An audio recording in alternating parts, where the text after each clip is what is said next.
What if I told you that the version of you that learned to survive is not the one that God is keeping?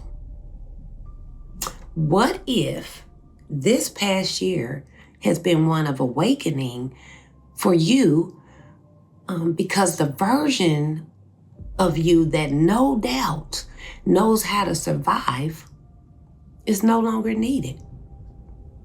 So, if you've been feeling disconnected, unmotivated, or unusually quiet lately, I want you to hear me clearly, okay? This isn't because you're stuck. It's because you are in a shedding season of your life. And shedding is silent. Hey, beautiful souls. Welcome back to Sherre Webb Life Coaching. It's your girl, Sherre Webb. On this channel, we talk about self-awareness that leads to healing, and mindset shifts that create freedom, and most importantly, spiritual growth that aligns you with who God is calling you to become.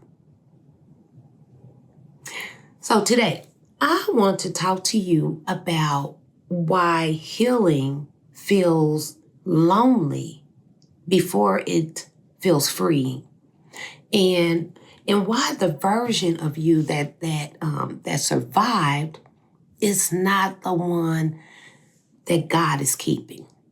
God is not keeping that version. There was a season in my own healing journey. Let me share this story with you.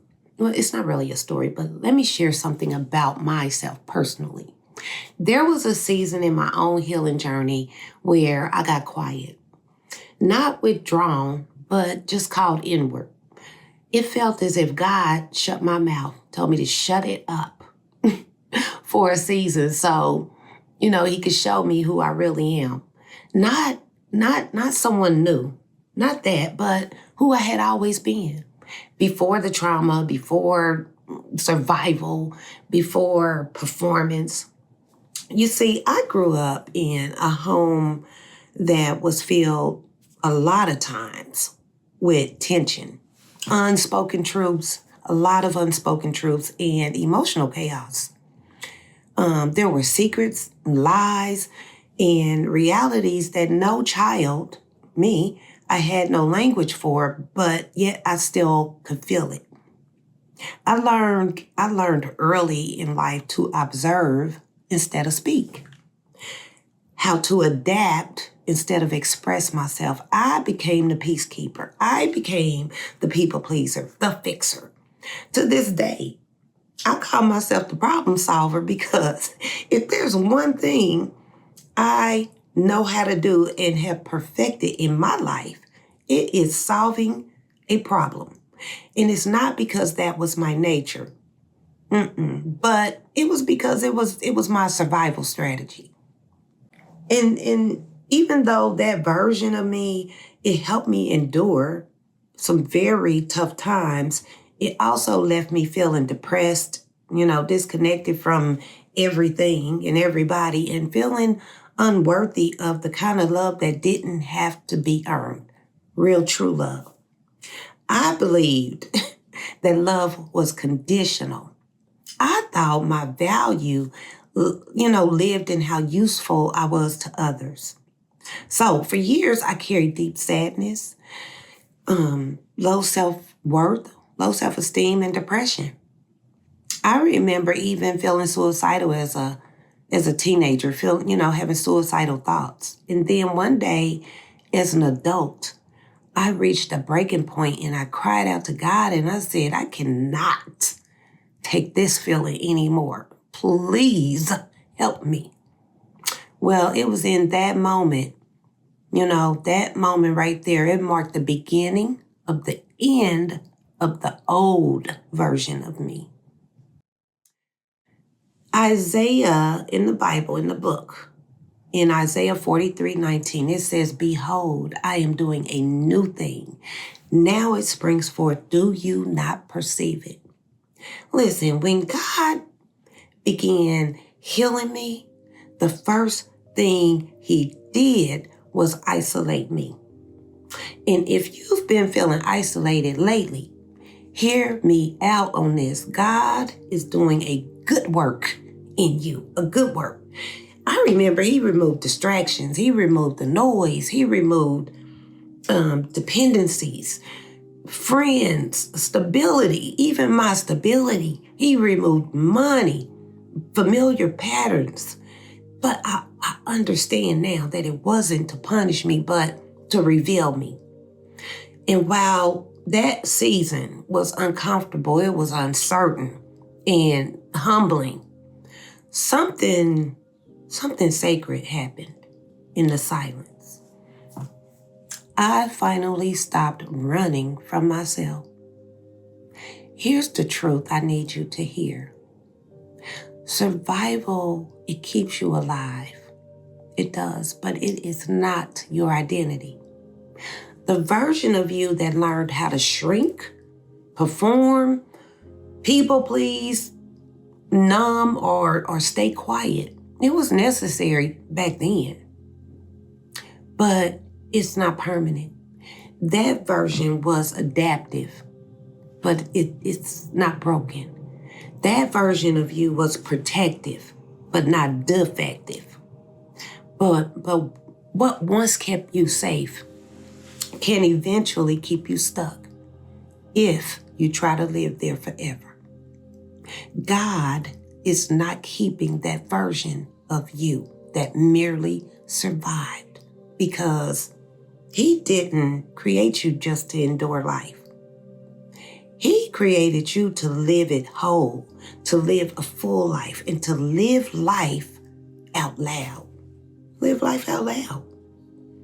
You know, healing feels lonely because you're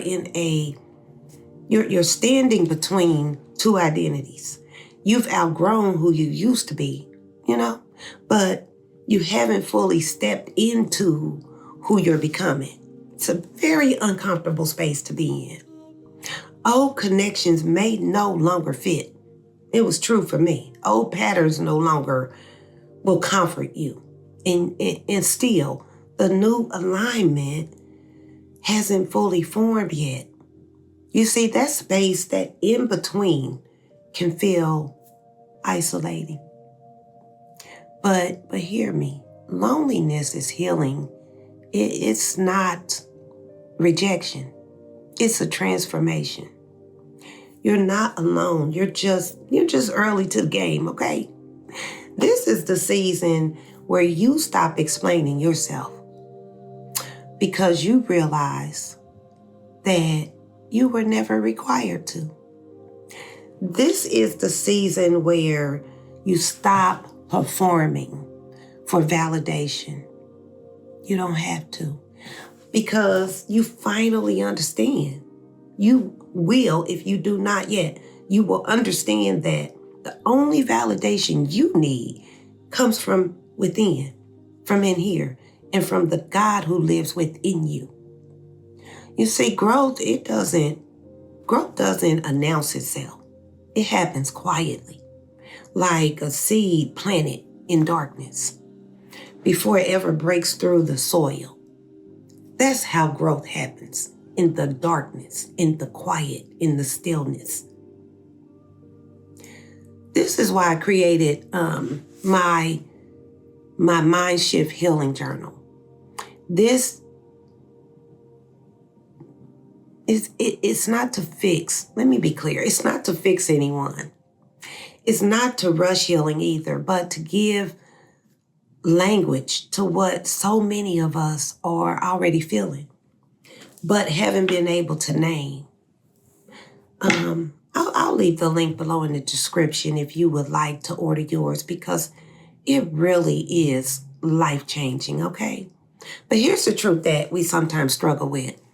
We struggle to reconcile within ourselves. Healing requires honesty. It does. And the person you have to be brutally honest with is yourself. Healing requires reflection and the space to meet yourself without judgment. See, sometimes God, he doesn't speak through noise. He speaks through stillness, through writing, through self-awareness. And journaling became one of the ways I learned to sit with myself and with God long enough to hear the truth. So I'll leave the link below. Like I said, it comes in both digital format and you can get a physical copy off of Amazon, okay? I want you to hear me with your heart right now. If you're in a quiet season right now, don't rush it. Don't fight it. Don't shame it. What's leaving had a purpose. And what's coming next, it needs space. You're not behind. You're not broken. And you're not being forgotten. You're shedding. And the version of you that survived is not the version that God is keeping. Okay? So let yourself become. Allow yourself to grow. Allow yourself to be who God has always created you to be. Even in this season that feels lonely, that feels isolating, that feels like you may feel like you're stuck. None of that is the case. God is about to reveal who you really, really are, who he's always created you to be. All right? I want you to have a happy, happy new year. You have another opportunity. If you're feeling like I didn't really, do what I wanted to do or set my goals, because that's what I've been kind of feeling. I didn't really reach all the goals I wanted to reach in 2025. It's okay. It's okay. This year, make this year your best year yet, okay? You are shedding. You are becoming. Let it be. Without judgment. I love you. Have a blessed, happy, and prosperous new year. And I will see you in the next video.